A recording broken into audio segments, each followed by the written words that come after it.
अगर अमरनाथ यात्रा का प्लान कर रहे हैं तो आपके लिए गुड न्यूज है, क्योंकि आपको बता दें कि हेलीकॉप्टर बुकिंग के लिए एक पोर्टल की शुरुआत कर दी गई है। यानी ऑनलाइन अब आप बहुत आसानी के साथ अपना हेलीकॉप्टर बुक कर सकते हैं। और आपको ये भी बता दें कि सुरक्षा के खास इंतजाम किए गए हैं और ये यात्रा शुरू होने जा रही है इसी 30 जून से।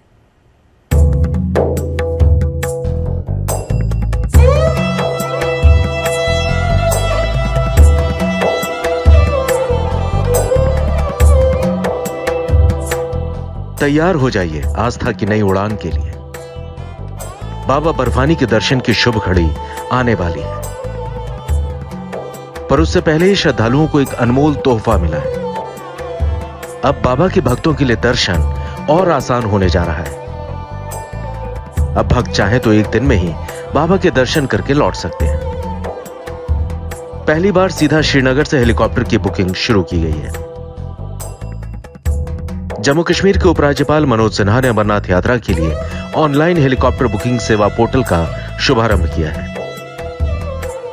श्रद्धालु यात्रा के लिए हेलीकॉप्टर टिकट की बुकिंग के लिए श्राइन बोर्ड की वेबसाइट पर आसानी से लॉग इन कर सकते हैं।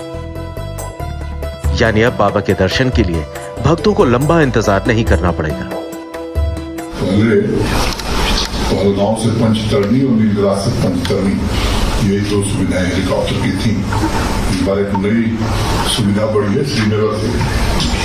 और मैं समझता हूँ कि देश के बहुत सारे श्रद्धालु जो दिल्ली से आकर के उसी दिन यात्रा करके वापस आना चाहते हैं दर्शन करके, उनके लिए एक बड़ी सुविधा होगी। कोरोना की वजह से पिछले 2 साल यात्रा नहीं हो पाई थी, इसलिए इस बार यात्रा शुरू होने का शिव भक्तों को बेसब्री से इंतजार था।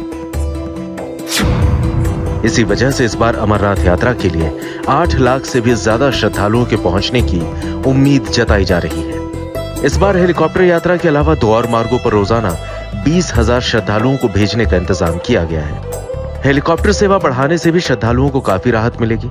अब तक सिर्फ 2 क्षेत्रों में हेलीकॉप्टर सेवा चलाई जा रही थी, पर अब इसे बढ़ाकर 4 क्षेत्रों तक पहुंचा दिया गया है। श्रीनगर से 2 नए हेलीकॉप्टर रूट शुरू किए गए हैं, जिसमें श्रीनगर से नीलगिरास और पहलगाम के लिए श्रद्धालु हेलीकॉप्टर से यात्रा कर पाएंगे। इसके लिए 10,800 रुपए और 11,700 रुपए किराया देना होगा।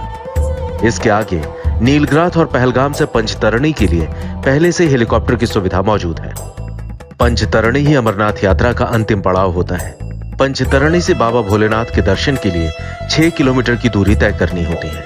जो भक्त पैदल नहीं चल सकते वो यहाँ खच्चर और पालकी की सवारी कर सकते हैं।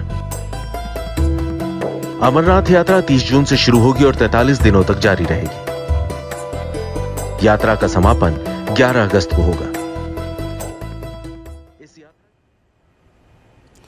तो दिल्ली एनसीआर या फिर हम कह सकते हैं कि उत्तर भारत में बहुत ज्यादा गर्मी है। हालांकि कल से थोड़ी सी राहत जरूर मिली है बारिश होने के बाद, लेकिन आपको बता दें कि पूर्वोत्तर भारत में खास तौर से अगर हम असम की बात कर लें, मेघालय की बात कर लें, बहुत ज्यादा बुरे हालात हैं। लैंडस्लाइड हो रहा है अलग अलग जगहों पर, साथ ही साथ लगातार बारिश की वजह से जल भराव है और कई जगहों पर बहुत ज्यादा बुरे हालात हैं। लोग बहुत ज्यादा परेशान हैं। किस तरह से इन दोनों ही राज्यों में अलग अलग इलाकों में लोग परेशान हैं और बहुत ज्यादा मुश्किलों का सामना कर रहे हैं, इस रिपोर्ट के जरिए जानिए।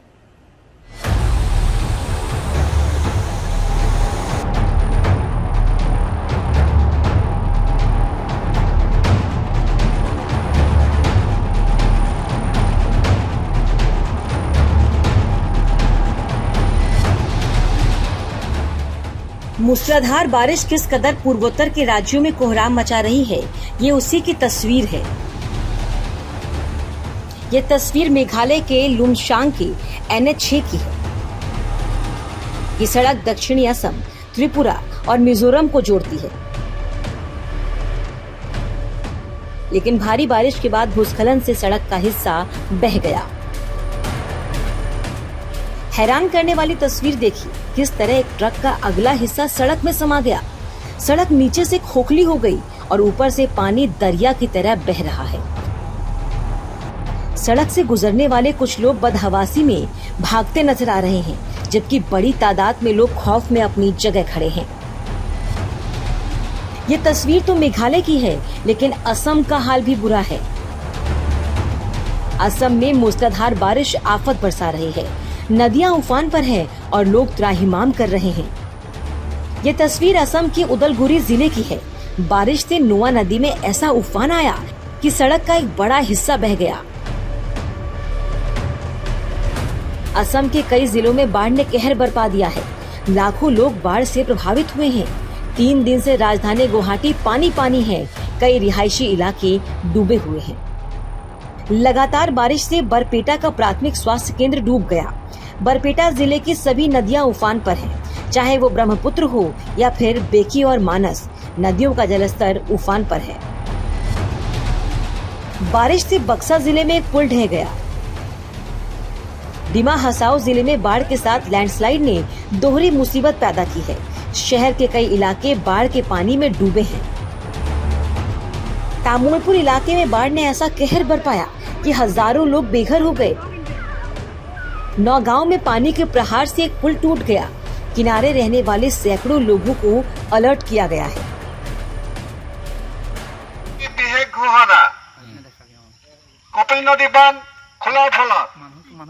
लगातार बारिश से कोकराझार जिला भी पानी पानी है। चाहे शहरी इलाका हो या ग्रामीण, कोकराझार जिले में सिर्फ पानी ही पानी नजर आता है। यहाँ के विधायक रवि राम के घर में भी पानी घुस चुका है। धुबरी जिले का हाल भी बुरा है। पिछले 5 दिनों से जारी बारिश से धुबरी जिला जेल में पानी घुस गया। पिछले साल भी जेल में पानी भर गया था, तो 400 कैदियों को रातों रात गर्ल्स कॉलेज के कैंपस में शिफ्ट करना पड़ा था। तो पुलिस तो वैसे भी गुंडागर्दी के लिए बहुत ज्यादा बदनाम है और दिल्ली की जो तस्वीरें आई हैं वो वाकई में साबित करती हैं एक बार फिर से कि किस तरीके से पुलिस वालों ने फिर से गुंडागर्दी की है। आपको बता दें कि चेकिंग के नाम पर यहां पुलिस की गुंडागर्दी देखने को मिली है। तस्वीरें देखिए, सीसीटीवी जो वीडियो है वो वायरल हो चुका है। साफ नजर आ रहा है इसमें कि चेकिंग कर रहे 2 पुलिसकर्मी बाइक सवार को धक्का मारकर पहले गिराते हैं और इतने पर ही रुकते नहीं हैं। जब वो युवक गिर जाता है सड़क पर तो पुलिसकर्मी पिटाई करने शुरू कर देते हैं। उधर पुलिस वालों का कहना यह है कि जो ये तीनों युवक थे उन्होंने शराब पी रखी थी, वो नशे में थे और उनके साथ बदतमीजी की गई थी। वैन की चाबी को खींचने की कोशिश की गई थी, इसीलिए उन तीनों के ही खिलाफ केस भी दर्ज करा दिया गया है। एक्सक्यूजेस चाहे जो दिए जाएं, लेकिन तस्वीरें देखकर आप अंदाजा लगा सकते हैं कि किस तरीके से पुलिस वालों ने यहां पर गुंडागर्दी दिखाई है। और अच्छी बात यह रही है कि सीसीटीवी कैमरे में ये पूरी की पूरी घटना कैद हो गई है। अब कुछ और तस्वीरें हम आपको दिखाने जा रहे हैं। तस्वीरें भी हैरान करने वाली है। आप सोचिए कि कुछ करोड़पति लोग या महिलाएं आपस में भिड़ जाएं और वो भी बहुत बुरी तरह से। जरा तस्वीरें देखिए एक बार पहले। राजस्थान के अजमेर स्थित ब्यावर में प्रॉपर्टी विवाद को लेकर 2 पक्ष आमने सामने हुए हैं और दोनों ही पक्षों की 4 महिलाएं एक दूसरे से भिड़ी। हालात ऐसे बन गए कि आपस में लड़ते भिड़ते चारों की चारों पेट्रोल पंप के बाहर से गुजर रहे नाले में जा गिरी। कीचड़ में भी उनकी हाथापाई कम नहीं हुई, एक दूसरे के बाल पकड़कर लगातार लड़ती रहीं। घटना की जानकारी मिलते ही मौके पर पुलिस पहुंची। लड़ाई को किसी तरह से शांत कराया गया और दोनों ही पक्षों को ले जाया गया थाने। दोनों ही पक्षों की ओर से एक दूसरे के खिलाफ शिकायतें दर्ज करा दी गई हैं। पुलिस इस पूरे मामले की जांच में जुटी हुई है, लेकिन जो पता चला है वो ये कि ये प्रॉपर्टी विवाद है और उसके बाद इन महिलाओं की कहासुनी के बाद हाथापाई शुरू हुई थी।